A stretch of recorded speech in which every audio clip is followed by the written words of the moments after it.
જય માતાજી મિત્રો, સ્વાગત છે તમારું અમારા નવા વિડીયોમાં। તો આજે આપણે રામાપીર અને મેલડીના વિશે વાત કરીશું। રામાપીરના સેવકને ઉકળતો તાવો પીવડાવવામાં મેલડી વાર્તા। ગુજરાતીના લોકકથા અને ધાર્મિક વાર્તાઓ ખૂબ જ જાણીતી આ વાર્તા રામાપીરના સેવકની ભક્તિ અને મેલડીના પરચાની કસોટી દર્શાવે છે। કથાકાર પ્રવીણભાઈ રાવલ દ્વારા આ વાર્તા લોકમુખે ખૂબ જ પ્રચલિત થઈ છે।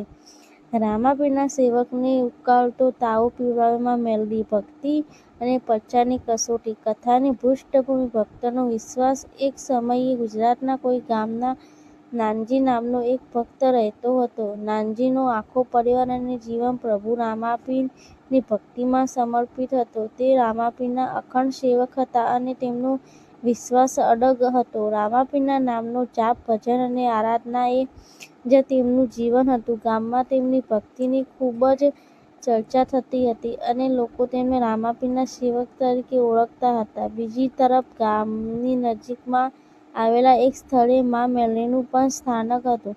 મા મેલડી શક્તિ અને પરચા માટે જાણીતા હતા અને ભક્તોનો સંકટ દૂર કરવા માટે તેમની પ્રસિદ્ધિ દૂર દૂર સુધી ફેલાયેલી હતી।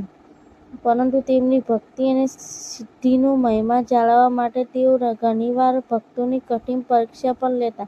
ઘમંડી ભૂવો અને ભક્તોનું અપમાન। આ ગામમાં એક ભૂવો માતાજીનો વહીવટ કરનાર પણ રહેતો હતો। આ ભૂવો મા મેલડીનો ઉપાસક હોવા છતાં તેનામાં ધીમે ધીમે અહંકાર અને અભિમાન આવી ગયા હતા। તે પોતાની શક્તિઓ અને મા મેલડીના પરચાનું ખોટું પ્રદર્શન કરતો અને લોકોને ડરાવીને પોતાની વાતમાં મનાવતો। એક દિવસ આ ભૂવાએ જાહેરમાં રામાપીરના સેવક નાનજીની ભક્તિનો ઉપહાસ કર્યો। ભૂવાએ ઘમંડથી કહ્યું કે તારા રામાપીર તો દ્વારકાવાળા છે, તે પોકરણગઢમાં બેઠા છે, તે અહીં સુધી તારે વહારે નહીં આવે।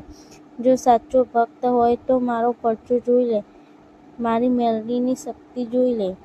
જો તારા રામાપીરના દમ હોય તો તેઓ તને બચાવવા। નાનજી તો એકદમ સાલસ અને સરળ સ્વભાવના ભક્ત। તેમણે નમ્રતાથી કહ્યું કે ભૂવા, મને કોઈ પરચામાં વિશ્વાસ નથી, મેં તો મારા રામાપીરની ભક્તિ પર જ વિશ્વાસ છે।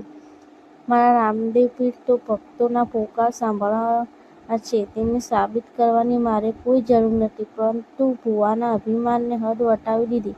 તેમણે પડકાર ફેંક્યો કે જો તારા રામાપીર તને બચાવી શકે તો હું તને ઉકળતો તાવો પીવડાવીશ। જો તું સાચો ભક્ત હોય તો તારા ગુરુ તને આ કસોટીમાંથી પાર પાડશે। સામાન્ય રીતે તાવો પીવડાવવો એ મા મેલડીના પરચા અને ભૂવાઓની કસોટીનો એક ભાગ છે। ભૂવાએ આ પડકાર રામાપીરના ભક્તને આપીને મા મેલડી અને રામાપીર એમ બંનેની શક્તિને જાણે કસોટી પર મૂકી દીધી હતી। કસોટીની તૈયારી અને ભક્તનો પોકાર। ભૂવાના પડકારથી નાનજી ડર્યા નહીં। રામાપીર પરના તેમના અડગ વિશ્વાસને કારણે તેમણે આ પડકાર સ્વીકાર્યો। આ વાત આખા ગામમાં ફેલાઈ ગઈ અને લોકો આ દ્રશ્ય જોવા માટે એકઠા થયા। ભૂવાએ એક મોટી કડાઈમાં તેલ ગરમ કરવા મૂક્યું। તેલ ઉકળતું હતું કે તેના ધુમાડા આકાશને સ્પર્શી રહ્યા હતા। નાનજીએ પોતાના ગુરુ રામાપીરને હૃદયપૂર્વક પોકાર કર્યો। તેમણે પ્રાર્થના કરી કે હે રામાપીર, આજ મારી નહીં પણ મારી ભક્તિ અને આપના નામની આબરૂ કસોટી છે। જો મારી ભક્તિમાં કોઈ ઉણપ હોય તો હું સજા ભોગવીશ, પણ જો હું સાચો હોઉં તો આપ મારો ધર્મ જાળવજો। ભક્તનો પોકાર રામાપીરના ધામ રણુજા સુધી પહોંચ્યો। રામાપીર તેમના ભક્તની તકલીફ જોઈ સહેજ પણ નિર્વિલંબ કર્યા વગર પોતાની શક્તિ વડે નાનજીના સહાય માટે આવ્યા। મા મેલડીનો પ્રવેશ અને પરચો। જ્યારે ભૂવો નાનજીને ઉકળતો તાવો પીવડાવવા માટે તૈયાર થયો અને બધા લોકોની નજરો તે ભયાનક દ્રશ્ય પર હતી, ત્યારે અચાનક ત્યાં એક પવનનું પ્રચંડ ઝાપટું આવી ગયું।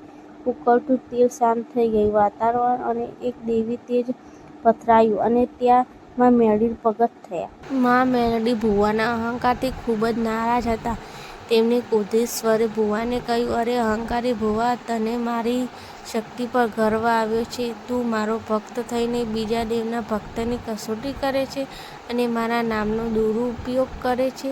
તને ખબર નથી કે ભક્ત કોઈ પણ દેવનો હોય તે સમાન હોય છે। તું કોના ભક્તની કસોટી કરવા નીકળ્યો છે? આ તો રણુજાના રાજા રામપીરનો સેવક છે. માં મેલડીએ ભૂવા તરફ જોઈને કહ્યું, તારી કસોટી હું કરીશ. આ સાંભળીને ભૂવો ધ્રુજી ઉઠ્યો. તેને પોતાની ભૂલ સમજાઈ. ઉકળતો તાવ પીવડાવવાની ઘટના માં મેલડીએ ઉકળતા તેલની કડાઈ તરફ ઈશારો કરીને ભૂવાને કહ્યું, જા હવે તું તારો પરચો આપ અને આ ઉકળતો તાવ પી જા. ભૂવો ગભરાઈ ગયો. તેને ખબર હતી કે આ ભયંકર ઉકળતું તેલ તે પી શકે નહીં. આ જોઈને નાનજીએ ભક્તિભાવથી માં મેલડીના ચરણોમાં માથું મૂક્યું અને કહ્યું, હે જગતજનની, આ ભૂવાની ક્ષમા કરો. તેની અજ્ઞાનમાં ભૂલ કરી છે. પણ માં મેલડીએ ભૂવાને સજા આપવાનું નક્કી કર્યું હતું. અંતે ભૂવાએ બચવા માટે માં મેલડી અને રામાપીર બંનેની ક્ષમા માગી. ત્યારે માં મેલડીએ પોતા સમજીને ઉકળતો તાવ પીવડાવીને એક ભયંકર પરચો આપ્યો.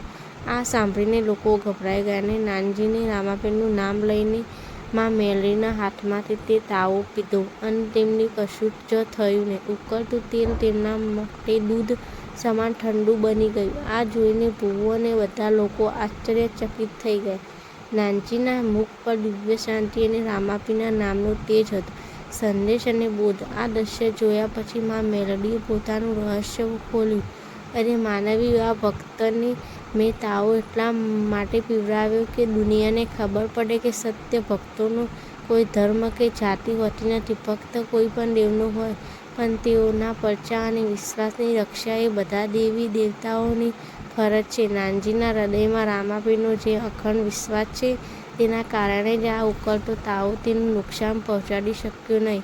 રામાપીરની હાંકલ અને મારી શક્તિ આજે એક થઈને આ ભક્તને લાજ રાખી છે. માં મેલડીએ તે અભિમાની ભૂવાને સજા આપી અને તેની સાચા ભક્તનો અર્થ સમજાવ્યો. તેમણે કહ્યું કે ભૂવા, તારો અહંકાર આજે તૂટી ગયો છે. હવે તું શક્તિનું નહીં પણ સત્ય અને વિશ્વાસનું સેવક બનીને રહેજે. વાર્તાનો અંતિમ સાર. આ કથા એ સંદેશ આપે છે કે ભક્તિમાં વિશ્વાસ જ સર્વસ્વ છે. નાનજીનો રામાપીર પરનો અડગ વિશ્વાસ જ તેમની રક્ષા કવચ બન્યો. દેવી દેવતાઓમાં કોઈ ભેદભાવ નથી. માં મેલડીએ રામાપીરના સેવકને લાજ રાખી, સાબિત કર્યું કે બધા દેવો એક જ છે અને સાચા ભક્તની વહારે સૌ આવે છે. અહંકારનો નાશ થાય છે. ભૂવાની ઘમંડ તૂટ્યો અને તેને સત્યનો માર્ગ મળ્યો. આમ રામાપીરના સેવકને ઉકળતો તાવો પીવડાવે માં મેલડીની કહાની આજે પણ ગુજરાતના લોકજીવનમાં ભક્તિ, વિશ્વાસ અને દેવી શક્તિના પ્રચારની અદ્ભુત ગાથા તરીકે ગવાય છે. જય માતાજી મિત્રો, અમારો વિડીયો ગમ્યો તો વિડીયોને લાઇક, શેર અને ચેનલને સબસ્ક્રાઈબ કરવાનું ભૂલતા નહીં.